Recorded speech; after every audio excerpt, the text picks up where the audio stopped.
If you're trying to balance growing your business whilst you've got commitments like your 9 to 5 that you can't leave because of bills and taking care of family, then this video is for you. We dissected the lifestyle of a person who's got a 9 to 5 that's also growing a business and drew out an actual practical plan with practical examples how you can grow a 6-figure business despite having that commitment. Bakr himself is living proof of this, working a job whilst also building the business with me at the exact same time. He goes through his story. And trust me, if you watch all the way to the end, you're going to learn so many hacks to keep you motivated, to find time in your day, to become more productive, inshallah ta'ala, all so you can set up this business that's going to allow you to move to a Muslim country and have a 6-figure income, inshallah ta'ala. Without any further ado, let's get into it. Alhamdulillah wa salatu wa salamu ala rasulillah amma ba'd. Assalamu alaikum wa rahmatullahi wa barakatuh. So, Abu Bakr, man, obviously a lot of brothers, they want to be able to make hijrah, they want to be able to move to a Muslim country, they want to be able to free up their time so they can seek knowledge, so they can give charity and do all of this khair. And one of the primary ways people want to do that is by setting up their own businesses, being entrepreneurs, being rich slaves of Allah subhanahu wa ta'ala, which we encourage, right? But this video was for the person who's trying to do that, but he's got a lot of commitments in life. He looks at me and you and he says, you know what? I don't have the luxury of being like you and Abu Bakr, who spends all of their time in terms of growing their business. No, I have a 9 to 5 and I can't leave the 9 to 5 because I've got bills to pay.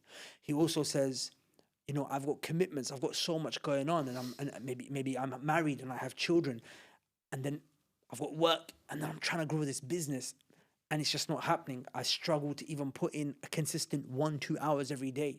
So this video is for that person, so we can show them, number one, what it takes, number two, how to make the most of this time, and within that, grow. So this is going to be very heavy on mindset and also practical advices that we can give to people that are in that situation.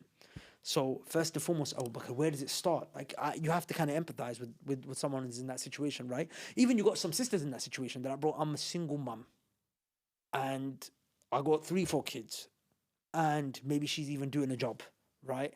And at the same time, she's trying to make this business run so she can provide for her children because she doesn't have a man, right, that can support her. I understand the difficulty in that situation, but yet so many people still, despite being in those situations, can set up 6-figure, 7-figure businesses where they're making 10K, 50K, 100K a month. We've got people like that in our community. What's the difference between the two? Yeah, look, when someone says, I don't have enough time, and this happened recently on a Umrah Setup live Q&A that we did for the Umrahpreneur community on school. One brother was saying, I don't have enough time to create content and do this and do this. The first question that comes to my mind is, show me your calendar. Like we think the same. Show me your calendar. Or what calendar? Oh no. The calendar you use to track your schedule and keep it. Oh, I don't have one. So then, bro, you can't tell me you don't have enough time. Like you're not tracking it. It's like someone who tells me, I hardly eat, but I'm still putting on weight. Why is that? Okay, cool. Show me your macro breakdown for the day. Oh, I don't actually keep track. I just eat less than what I think. It's all in your brain. Your brain's telling you that you eat less. You're not actually eating less. You're eating more. When it comes to your time, you're saying, I don't have enough time. Bro, show me your calendar. Like let's have a look. Put in the salah times. Put in your sleep time. Put in your work time. Put in your gym time. Put in all the other times, your family time, etc. Everything into there.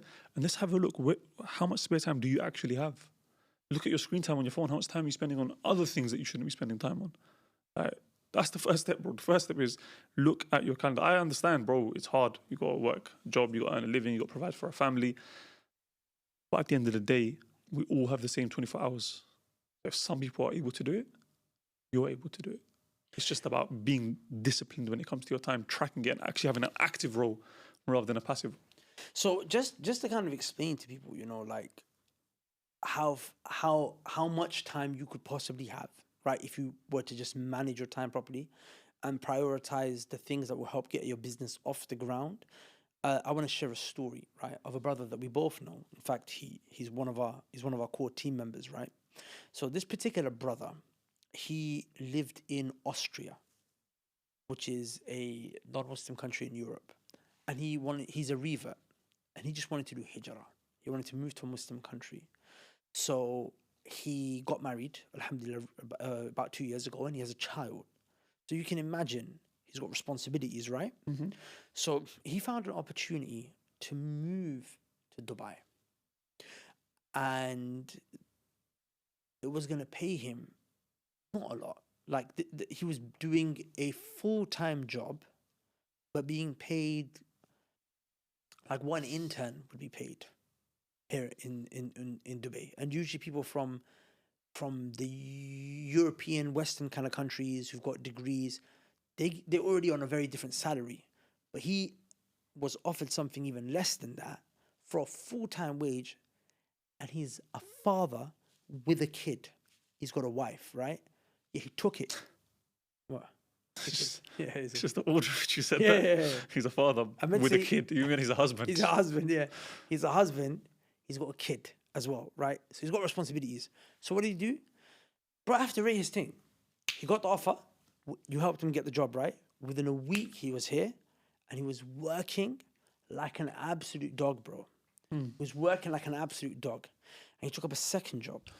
And the reason he took up a second job was because that first job was his ticket to get a visa here. The second job was going to help him survive, right? Was enough to kind of just pay for his rent and everything else. Okay, cool. But now he's working. He's flown his wife over and his kid over. And he's just working. I even remember like in Ramadan, I kind of felt so bad for him because I could see the guy was just slaving away, working. Okay, so he's in a situation now where he's like, I'm struggling to survive. Like, sanity's going and you're working just to be able to make payday. And then on the back of that, you're just going to pay the bills and that's it. And you're back at zero again. So he realized that he has to set up something independently so that he can just keep his head above the water so he can survive. So what did he do? He started taking on other clients. So literally this is what he would do. So now he's got 3 jobs. But the last thing, that's his own hustle. That's his own thing. Do you understand? So from 8 a.m., and I saw this because he lived in my house. He actually said to his wife and kid, I'm going to move in with Imran, right? And I'm just going to grind. And may Allah reward his wife. And that's the importance of having a family that supports you, right? If you want to get into this thing and your wife ain't supporting you, that's long. It's a different, that's a different episode. Do you understand? But alhamdulillah, may Allah reward her. She understood that her husband has got what? He's got high aspirations and he's doing it for them ultimately, right? So what did he do? He would get up in the morning at 7 a.m., leave 8 a.m. From 8 to 4 p.m., he's doing his first shift, his first job. Then he leaves at 4 and he goes to his other client, and that's 4 to 8. Then 8 p.m. he would arrive at my apartment where he would start doing work for us, where he's editing and then recording with me up to 1 a.m. Actually, there's days where I would go to sleep at 10 p.m. because I've done the recording, and you just wake up in the middle of the night to go to the washroom. Bro, he's editing. I was mind blown at the work ethic. But he did that because he needed extra money to survive, because he wanted to be in a position where he could stop the first job, right? Because it was taking so much of his time. But what I found so amazing was that he had grown in his skill so much, because obviously his expertise is social media, right? He helps you grow on social media and grow your business through growing your social media. He became so good that he was able to go back to his first job and make a deal and say, yo, listen, I'll just come in when I need to. And they basically will pay him the exact same amount, just a little bit less, right? But he now only goes in once a week, and sometimes not even once a week. And he gives them the exact same value, and they became his first client, right? Well, not his first client, but they became a client for him, like basically, right? It used to be like an employee, but now it's more of like a client type of relationship. So what did he do? Now he earned his time back, and he works with us, and he's also taking to other clients. So bro, that right there shows you, like, it can be done. Now, he was not spending money on, like going to restaurants and food and hanging out with his friends and playing games and so on and so forth, and watching Netflix, which is probably haram anyway, or watching videos on YouTube, twiddling his thumbs, going for Instagram. No, he was grinding. And bro, I literally saw him with my own eyes. It actually blew my mind. The guy was working 16-hour shifts, right? Of course, in that it's travel time, back and forth. But it can be done, but it does require hard work.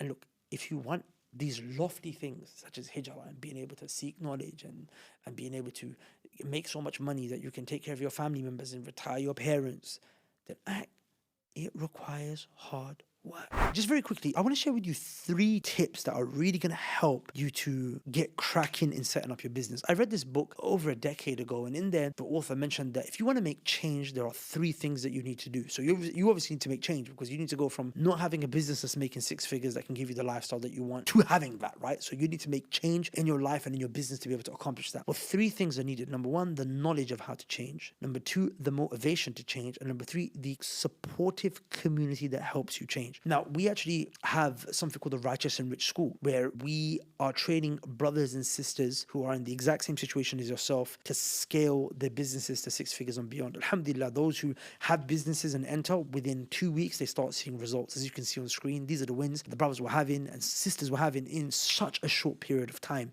Now, the reason why I'm mentioning this here is because we have those 3 things. Number 1, we have a classroom in which we've got so many courses, and we release a course every month. We give you the knowledge of how to change, i.e. set up a 6-figure business. You also have motivation, because every Sunday I do motivation and mentorship where I help you get the right mindset and keep you motivated to change.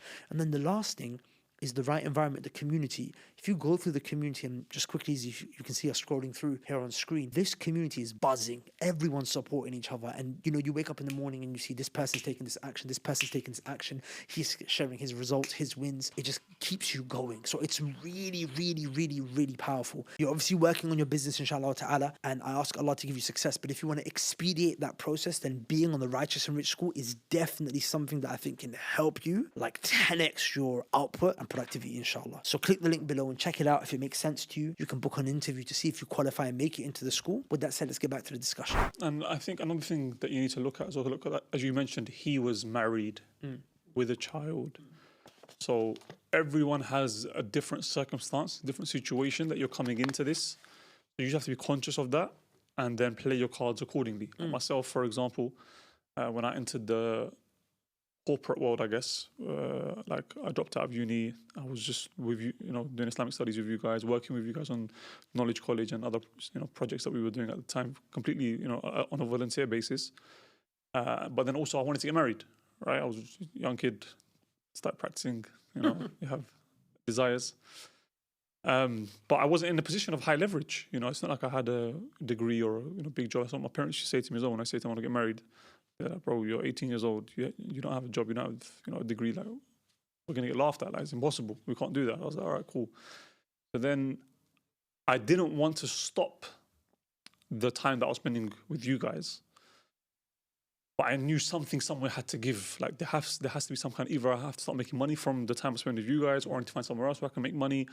But it has to be something that allows me to make that money without taking away too much from the time here. So again, I was, single, living with my dad, didn't have any bills to pay, etc. So for me, the situation was very easy at that time. Right, I could literally be unemployed for months, and it was embarrassing not being able to contribute anything towards the household where I was living with my dad. But in terms of there was no bailiff, so there was no immediate consequences for me to not have finances. So then I found a job application for TfL, and they were hiring for train drivers, night tube specifically. You just had to work 2 nights a week, Friday night, Saturday night, and the pay was about £26,000 a year. After taxes, it's about £1,600 a month. So if you look at like on a per hourly basis, I think it's about £31 an hour. Oh, wow. Yeah, and it's just 2 nights a week. So what I would do is Friday night, Saturday night, and then be back with you guys, Monday to Thursday. And that's what I was doing. And the money from there was sustaining me, because then I ended up moving out, got married, moved out, got my own place. And alhamdulillah, in terms of rent and bills and stuff, I was able to cover that from the salary I was getting from there, only doing 2 nights a week. And also then, alhamdulillah, after a few years, also started earning a bit of salary, with you guys as well. Yeah. And yeah, man, it was like kind of like building both of them up. And then I always knew in my mind that I'm not going to stay here permanently, like TfL. But what was the threshold, I guess, for me? And I guess in my mind it was I wanted to be earning around double what I had been getting consistently from there. Because obviously with us it was a thing of if we make the money, you get paid. If you don't make the money, you don't get paid, or you get paid late, or this or that, or whatnot. So obviously there is a level of uncertainty, right? There's a bit more. You have to have a greater level of tawakkul when it comes to business, as opposed to earning a salary. Of course, there are still chances your employer can go bankrupt and this and that, but that's a lot less likely in a regular corporate job than it is in a startup, right? Where things are just getting off the ground. You don't know, is it going to work? Is it not going to work? And we had many months like that, right? So for me, it was like, I want to have it double, but I also wanted to have like some kind of consistency with it. So it's not like just, okay, 1 month, you get, I wanted some level of consistency. But it's funny because it ended up not even being that. The reason why I ended up leaving was, it wasn't even to do with money. It was just to do with annual leave. I wanted to get annual leave so I could go to Jaber's wedding in Sheffield.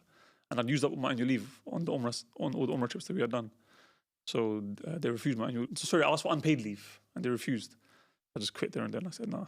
but I didn't realize there was a 4-week resignation period, so I still couldn't go to the wedding. But alhamdulillah, it was still something that I did istikhara and I gave it in, and I'm so glad that I did.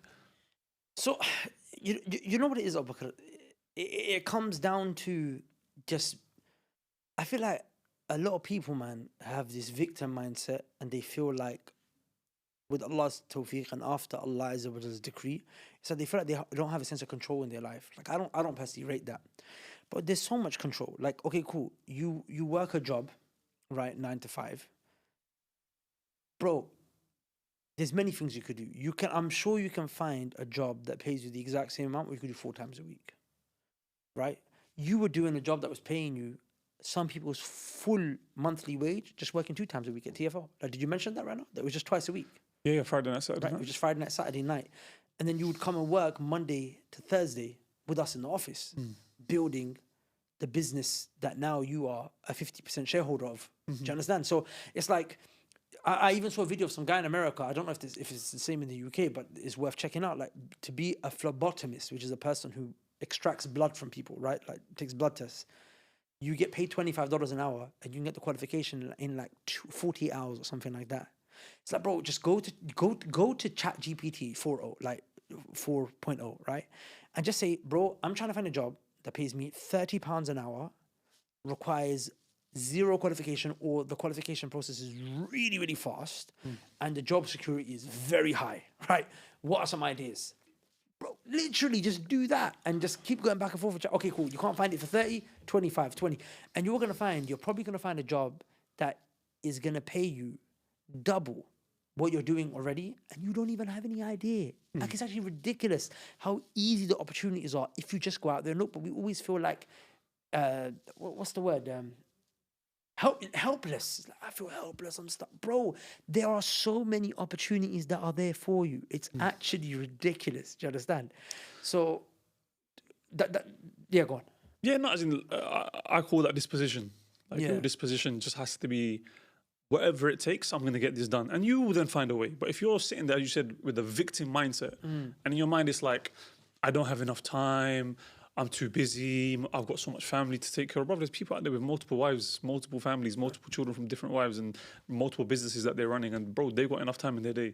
And you got the audacity to tell me you don't have enough time in your day? No, bro. Like, you don't have enough time in your brain. That's the problem. You need to, like, you could wake up a few hours earlier than you're currently waking up. Go to sleep earlier. Like, don't spend your time at night doing nothing. Like, there's barakah in the morning, as the Prophet ﷺ mentioned.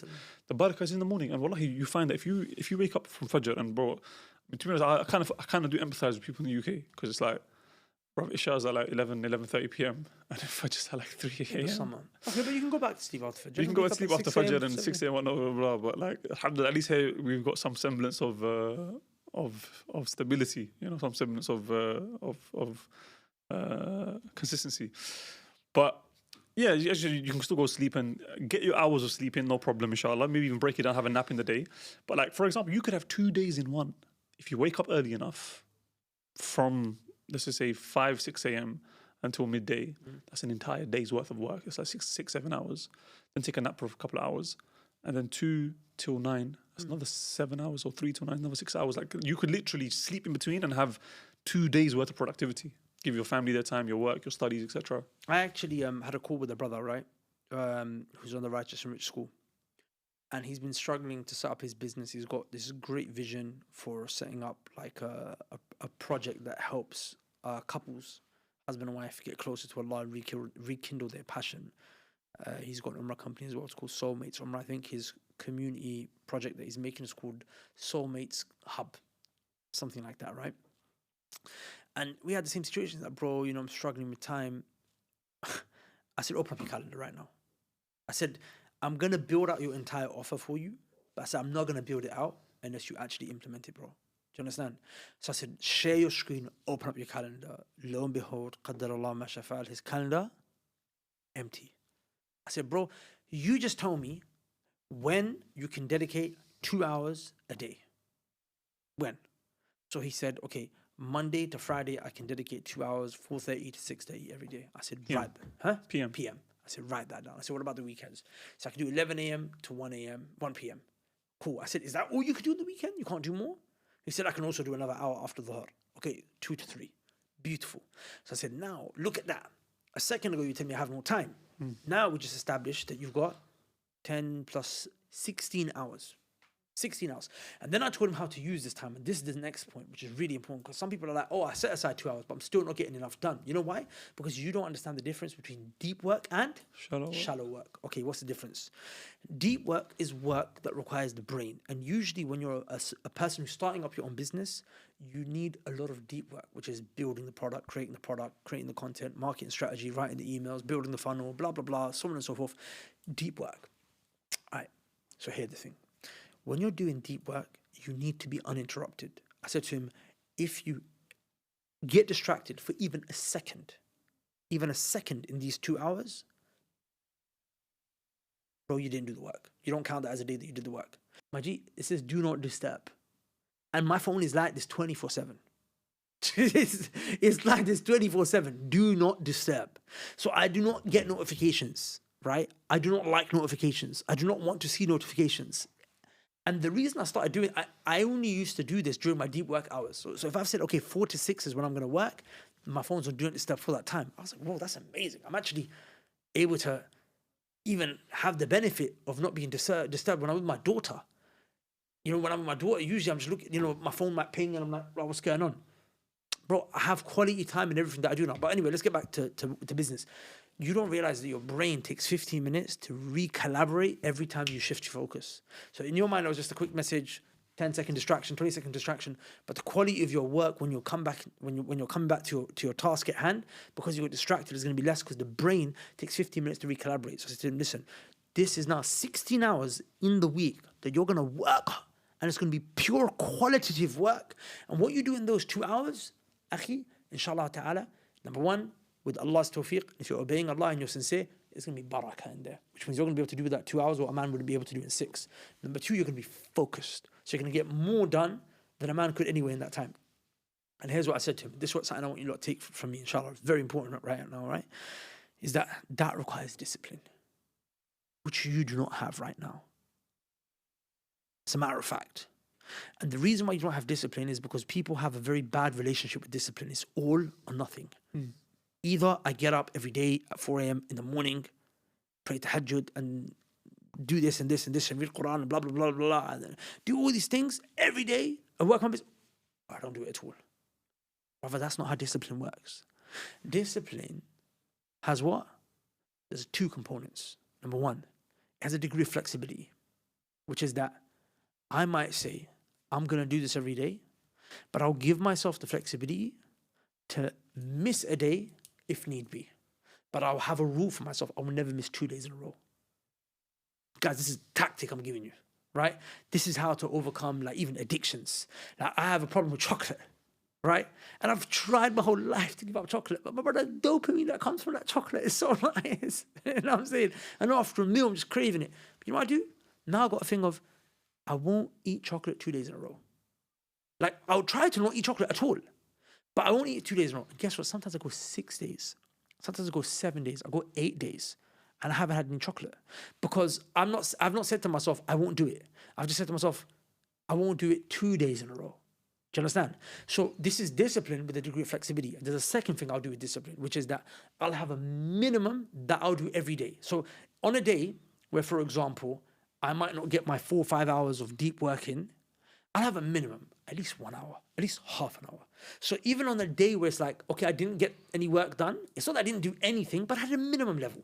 This reminds me of the hadith of the Prophet ﷺ, where the Prophet said, the most beloved actions to Allah are أدومها وإن قل. The ones that are most consistent, even if they're little. So my thing is, discipline is to do something little every single day and to go above and beyond when you can, but give yourself a degree of flexibility in case you mess up, so that you do not start to hate yourself and because this is very important. You know, when you keep failing, you don't realize you're telling yourself something. I'm a failure.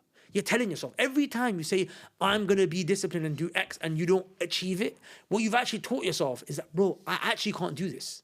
Do you understand? So why are you even going to try? When you yourself believe, based on years of proof that you've stacked against yourself, that you're going to fail. So then create a situation that makes it easier for you to what? Not fail. Because I'm sure you can commit to doing 1 day on 1 day off. And that's the worst case scenario, right? Which is every other day you take a break. But this gets you in a habit. And then what you do is you increase the threshold of that minimum standard. And then you make the flexibility a little bit tighter, right? So now it's like, okay, cool. It's not that I'll miss it. I won't miss 2 days in a row. I'll only miss 1 day a week. Then you make it, I'll only miss 1 day in, like, for example, 2 weeks. 1 day in a month. And then you become what? More and more rigid. So these are things. So I did that with a brother. I said to him, look, I built out his entire offer frame. That's the benefit of being on the righteous school, right? So I built out his entire offer frame. And I said, is this money? I said, you look at this. Can you sniff money? If you actually do this. He said, yeah. I didn't say he could sniff money, but the point was that he understood this was money on the table. I said, now the only thing between this and the money, between this offer that's on paper and it materializes into money, I said, after Allah's tawfiq, it's the action you're going to take. So Allah now we painted that out for him. He's getting it done, and that's as simple as it is, bro. Like, it's just most people don't even want to do the work. The final thing that I would mention that I feel like would be a hindrance is lack of accountability. When you don't have someone or something to hold you to account, it's very easy to not do it because there are no immediate consequences.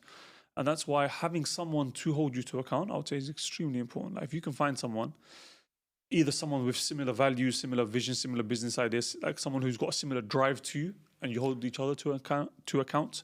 Could be a family member, a sibling, could be your spouse. Like, you give them the details of what it is that you want to do, and give them clear cut, like, every single day, I need you to check my calendar to make sure I did 6 hours worth of work, for example.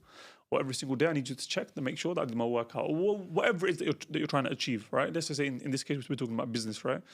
Every single day I spent 2 hours, in the brother's case, for example, working on my business. And you have to hold me to account for it. And maybe even put punishment in place as well. Okay, cool. If I don't, I have to give £100 to either a charity or to someone else or whatever it is. And you'll find that makes it so, like, having that level. So either you have a person holding you to account, or you can have like some kind of a contract where it's like, if I don't do this, I will pay out X amount of money. And I'll tell you a story just to show how effective the concept of having a consequence for your actions is. When I was, I think, 17, and I was doing my CBT to get my motorbike license for the small peds up to 125cc in the UK. The last part of the test, first part, we were in like a car park just doing drills and stuff like that. We actually went out on the road. And anyone that rides a motorbike will probably relate to this. Like, one of the easiest things to overlook is turning off your indicator. Like, in a car, it will turn off by itself. On a motorbike, you have to turn it off yourself once you finish turning. So all three of us, and plus I think it was 3 of us and the instructor, all 3 of us kept leaving it on. Even the instructor? No. As in 3 of us, plus the 3 students kept leaving it on. We had an earpiece, and he would constantly be reminding us. And then he said to us, from now on, every single time you leave it on, I'm going to take £1 from you at the end. And it doesn't sound like a lot, but I thought I was 17 years old. And obviously, he was... Were you 17 when you got a... CBT, which is the first time. This was before I even met you. I was doing Domino's deliveries for a bit. Okay. And I had an accident on that bike as well. And that's when I stopped. And then later, You didn't learn, did you? 3-4 years later, then I went back then I got bigger bikes. But anyway, them times... After he said that, no one forgot to turn off the indicator. Because in your mind, it was just like, bro, if I do, I'll have to pay a pound. So everyone like clockwork was turning it off, turning it off, turning it off, turning it off, turning it off, turning it off. And that just goes to show actually the power of accountability. When you know there's going to be a consequence, you're much more likely to follow through with it. Yeah, financial penalties are is peak. Like, there's obviously, I don't think this is permissible, right? Or like, don't do this. But I heard an example of something someone said online, which was truly shocking. He said, look, anyone who works with me or with him or something like that, what he would do is he would make them commit to paying a charity that he hates a certain portion of his wage if he failed that month. Charity he hates. Yeah. So, for example, let's just say in America that you're anti-gun crime, right? Now, if you didn't do the workout, he would make you pay, and this would be, and there's a website where you have to sign a contract where they suck the money out of your account the moment it happens, right? So the money would go to the anti-gun. Can't you just lie on the website and say I did? No. So what happens is that he makes your friend or your spouse the accountability partner, and it's their job to submit saying, nah, you didn't. Okay. And they're bought in on it because they want their husband to succeed, right? So at the end of the month, it's that the money will get sucked and it will go to the charity they hate. So for example, if you're like That's anti, mad. if you're like Anti-Israel. or anti-rainbow, for example, it's like at the end of the month, your money would go to a rainbow charity, if you understand what I'm saying. But that's mad. Like, imagine you as a business owner, a Muslim business owner, and you say, look, if I don't reach my targets, I have to donate like £100 or whatever to some Israeli settlers charity or But whatever. that's what I'm saying. So I don't even think this is permissible. Yeah. Yeah. But maybe one of the ways that you can make it interesting is set up a standing order for someone that you don't like, right? Or maybe. If you're watching this video and you start randomly getting money into your bank account every month, you know why. For all you innovators that don't like me, you can send me your money. Anyways, listen. What you could do is you could send money to your competitor. Well, that's another thing, right? You could just say, look, to your friend or accountability buddy or whatever have you say, look, just send money. Even if you just do it to a charity that you do like. The thing is, when it's a charity, it's like, oh, that was rewarding. No, it was, but eventually, bro, that wears off quick. You're right. If you're paying £100 each time, the first 100, the second 100. It has to be enough to hurt. Yeah, that's what I'm saying. So, Has to be enough to hurt. so it has to be. I actually know a brother who he had a pornography addiction, and he was addicted to pornography for years. And for him, it started off when he was a kid. So you have to understand, bro. Yeah, pornography addiction is already mad. Yeah, he started when he was like 7 or something like that, or 6. 7. Yeah, bro. That's nuts. You have to understand. This is man's life. Yeah, this is man's life, and he just couldn't quit. He couldn't quit. So basically, what he did was he started giving a certain. He said he swore by Allah, I'm going to give a certain amount of money to charity, and it was like half of his wage or something ridiculous. It was like it was a massive chunk. He said, I swear by Allah that I'm going to give this money, and if I mess up again, right after like 15 years or something, guess what, bro? The first month, he flopped. He never flopped after that ever again. He never flopped after that ever again. So point being is that, bro, like the pockets, it hurts. It hurts. Even me, I did this with, remember Samata? Yeah. Samata is a brother who used to be my Quran buddy. I said, look, every day. The chips thing. Where I was like, if I don't do my Quran, no, not just Quran, I read the chips thing as well. I said my Quran and my studies and everything. I said, sorry, it was this. I said, if I don't wake up at 5 a.m. every day in the morning to do my studies and stay awake, I give you £50. How much? Huh? How much did you lose? I didn't give a lot of money. But the thing is, it kept me, because in COVID, when there's no structure, there's no order, I was like, brother, I have to stay on point. But it helped me. Like, as in, do you know what I'm saying? I had to give some money, but I remember there was one month I was like, bro, I said, I'm smoked. And I let it pile on. But after that, bro, it's like it keeps you in check. Yeah, you know what it is? It's just it's human psychology, right? You have to make the pain of failure greater than the pain of not succeeding. That makes sense. Like, the reason why it's so hard to give up junk food, for example, is because being fat and unhealthy and possibly dying early is painful, but it's deferred pain. You're going to see the results of that in 20, 30, 40, 50 years from now. Right now, you're not going to feel any pain. In fact, you're going to actually feel pleasure. The pleasure is immediate and the pain is deferred. Whereas with something that's good for you, like let's say you want to hit the gym. When you're in the gym, pain is immediate. You're there in the gym, you have to put in the work, put in effort, put in the stress, blah, blah, blah. But you're not going to see the gains for maybe months down the line, maybe even years down the line before you finally see the gains that you're actually trying to see. So that makes it hard to do things that you know are good for you, and it makes it easy to do things that are bad for you.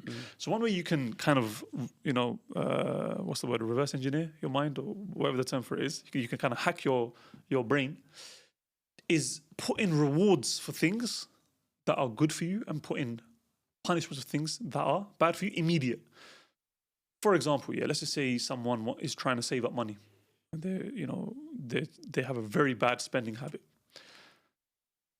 An example for you to quit this bad habit is every single time you're about to buy something, have a separate pot on the side in your bank account, or for those who have Monzo, you can make a separate pot, or just open up a separate bank account and have a target. Let's say something that you want to buy. Let's say you want to buy it, and it can't be something ridiculous. I want to buy a house, or I want to buy something that you can possibly achieve with relative ease in the next few months. For example, let's just say you want to buy a new jacket, or you want to buy AirPods, phone, laptop, something along those lines. Every time you're about to buy something, give yourself two options: either I buy this thing, or I put the money into this pot. And by deciding to not buy it and put it into this pot, and seeing that money visually there increasing, and you're getting closer to your goal, and set a low goal to start off with, something, let's say below £100, and you can build it as you go along.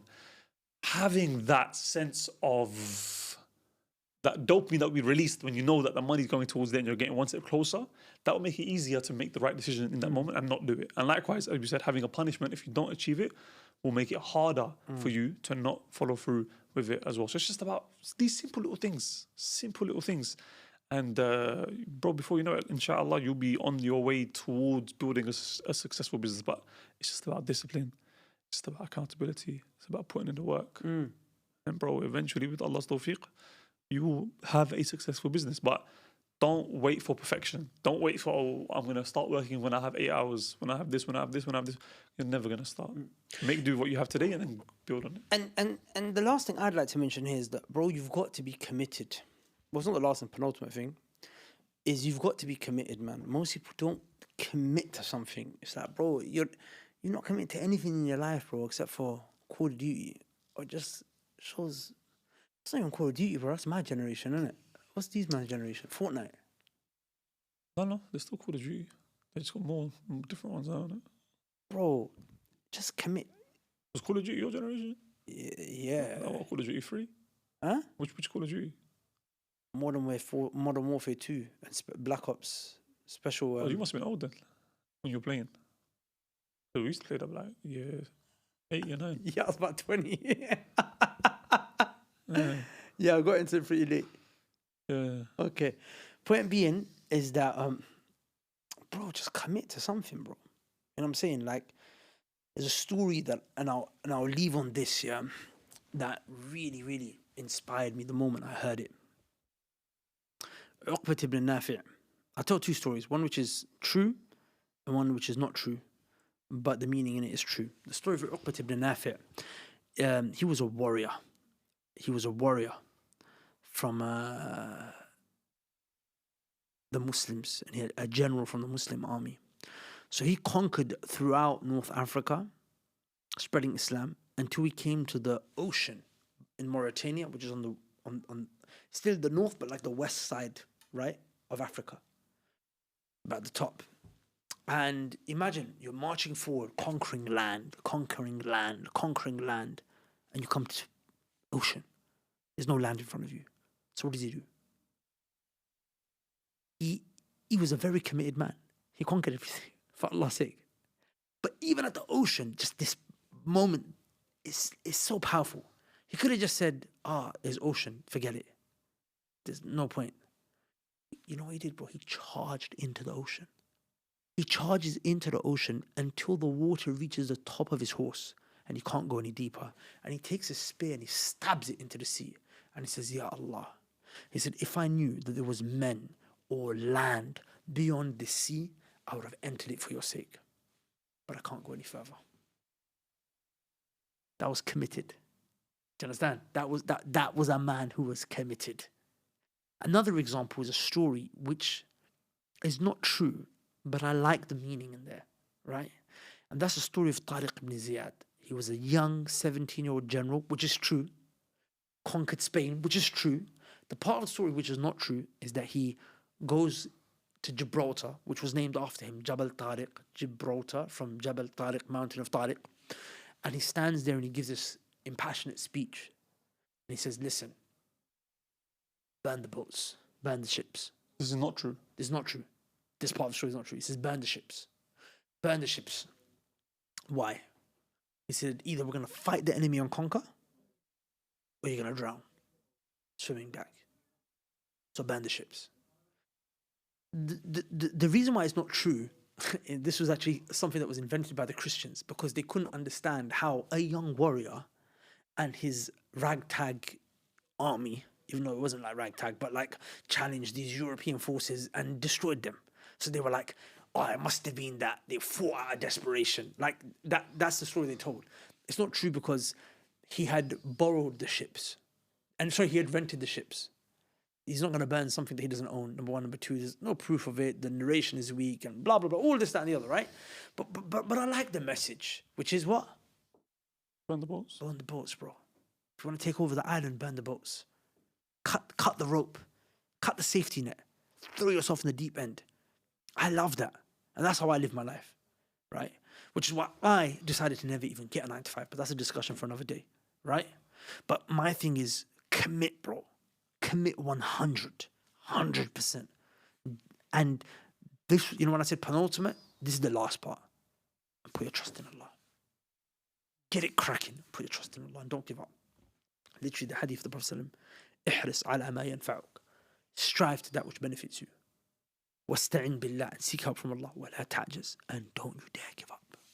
So guys, with that said, hopefully you benefited. Now, if you want to get cracking, I've got another video for you that will really help you, especially if you're getting your business up and running. I can almost guarantee that one of your biggest problems is marketing, right? Most small businesses, their biggest issue is lead generation. We made this video, we went over our 5 biggest mistakes that we made when it came to marketing and how to overcome them and solutions. So this is like a marketing masterclass. It's on this channel. Just click the video right here and watch it, and hopefully you guys benefit, inshallah.